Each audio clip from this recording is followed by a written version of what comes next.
are these people? But I do want to go, so I think it's a good segue to talk about the raid because I think, like obviously you're speaking in terms of Black empowerment. So the powers that be are like, nah, we can't have this, so can you share a little bit more about that? And I think what that means for you personally. Yeah, I think I just wanted to kind of use some of the points that were just mentioned because when we talk about the assassination of Fred Hampton and just the defeat of the Black Revolution of the 1960s, and then the frustration, because essentially we are in the process of really rebuilding a movement. And so we're running into the frustration because here is the African People's Socialist Party. Here is Chairman Amali Shitelo, who's been engaged in this struggle for 60 years, the majority of his life.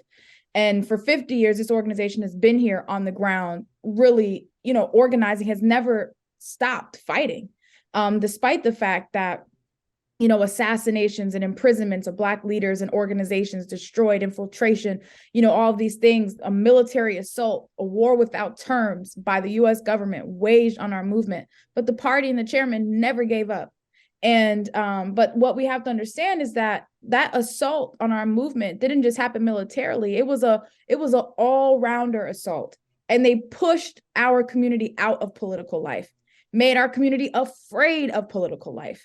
And so, time goes on, and then you have a whole generation of people who have never been connected to a Black power or civil rights struggle, have no recollection of that whatsoever. I didn't have any recollection of that. And it was, again, I just had the opportunity to be born in a place where the leader and founder had been born here. So that's my circumstance. But had I not been, I would have no recollection of a struggle that happened, and I would only hear it, through the grapevine, essentially. So this is something that has really been a factor in terms of rebuilding the whole movement. And there have been, people that have been out there, the retired revolutionaries and all kinds of forces who, who have either abandoned the struggle, altogether, or, just haven't been able to organize and have the same type of success. And that's because the party assumed a certain responsibility, which is to complete the Black Revolution of the 1960s. So,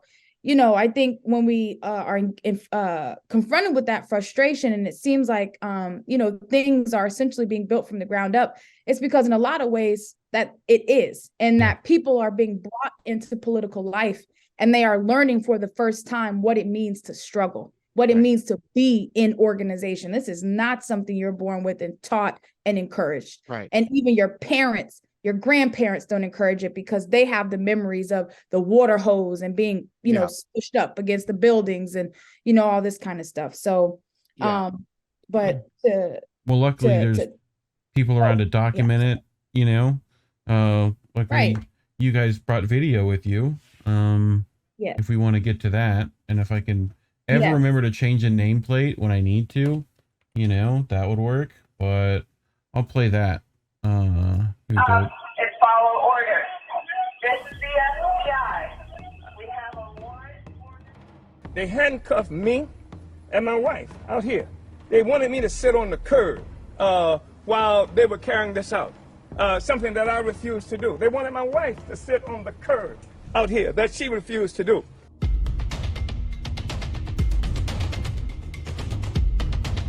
As I was coming out, this big old drone met me.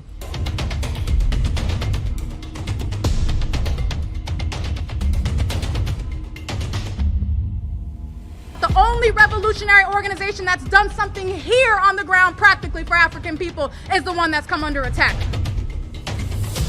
Institution that offers a community radio station, a newspaper, a commercial kitchen, an Aquaba Hall rental space, and community office for our organizers. That was the building that has come under attack.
You need a breach? What do you need?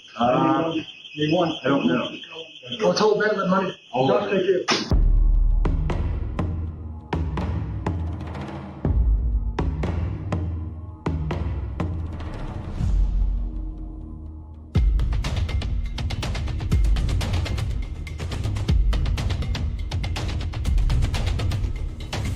We will build a movement of white people that says hands off the Uhuru movement. They see in the African People's Socialist Party a vanguard for the struggle for the liberation of our people. They see that because not just what we do here in the United States, but because we had the temerity to do like Garvey, to do like Malcolm X, and take the struggle of black people around the world.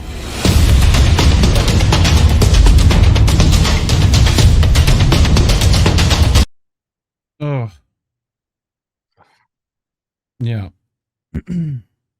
Like, you would have thought that was a drug raid, basically. Yeah, no knock. You know. So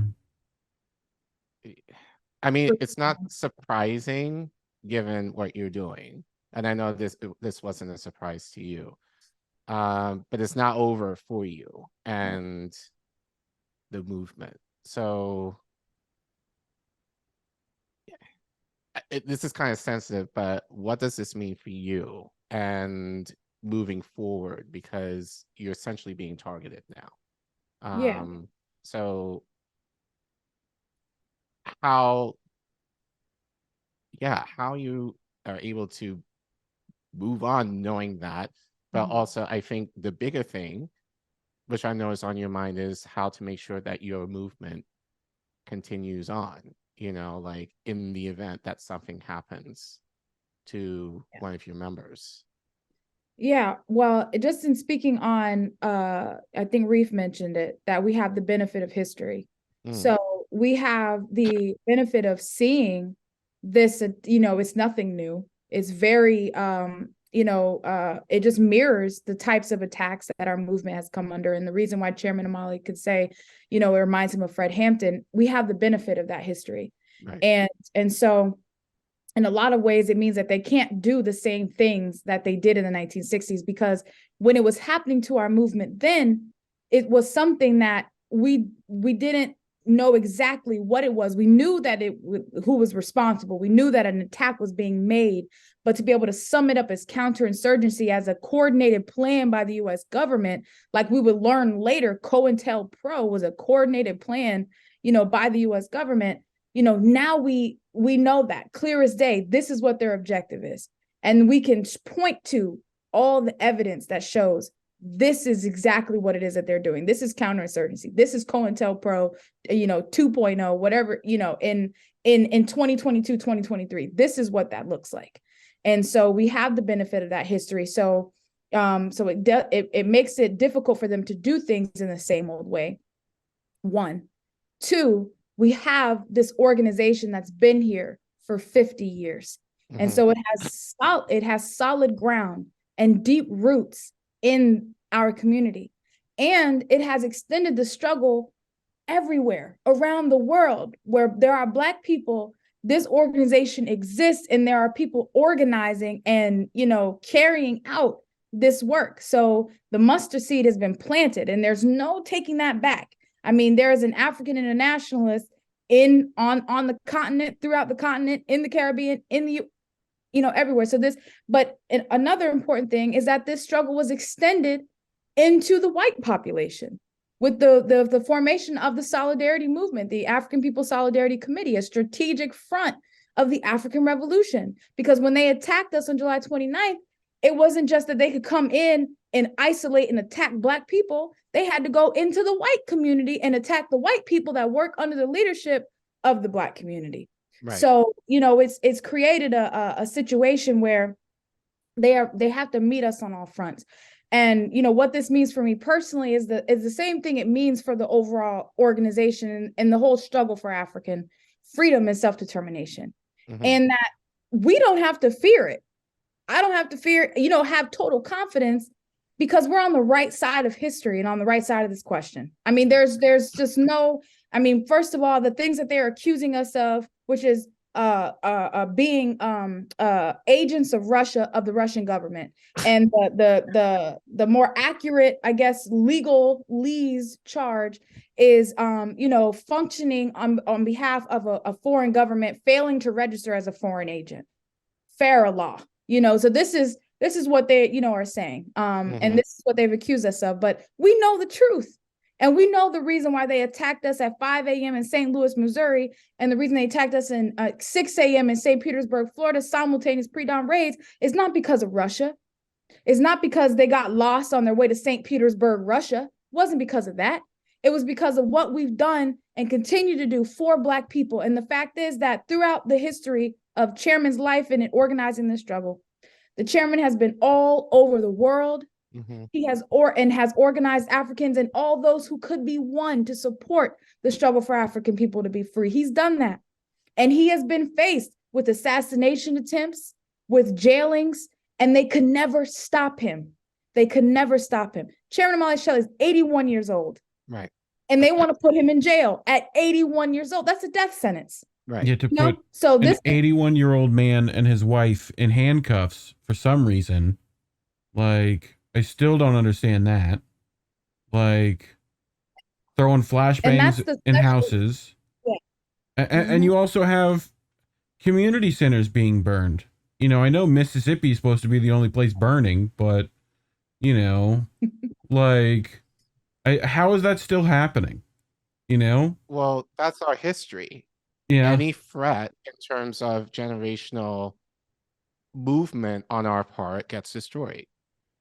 This is just kind of the go-to of the colonizers that be in this country in particular. Like, that's their thing. It's like they don't want to see Black people progress any. So, because we're deemed as a threat to their economic prowess, right? When we're doing well, and especially when we're doing well collectively, they can't have that. Yeah. So you're right, Akilé. I think this shouldn't be a surprise to anybody. Knowing our history.